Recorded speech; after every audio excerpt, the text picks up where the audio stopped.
All set na ang mga aktibidad ug security plan sa nagkaduol nga Santo Niño de Bula Fiesta nga giingong pinakadakong parokyal fiesta sa General Santos City.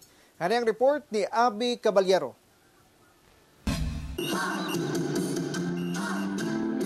Ingon ani kahugyaw ug kadaghan ang mga tawo nga gatambong sa matag tuig nga Santo Niño de Bula Fiesta sa General Santos City.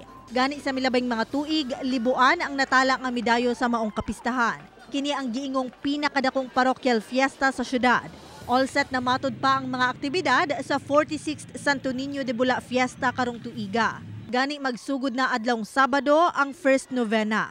Sa culmination day sa January 15, sama gihapon ang schedule sa miaging tuig. Alas 6 sa buntag ang inland procession, musunod dayon ang fluvial procession asa kapin gatos ka fishing boats ang gilaumang mosalmot. Early 1950s nagsugo na tao kan, sige na tao fluvial pero baruto pas una.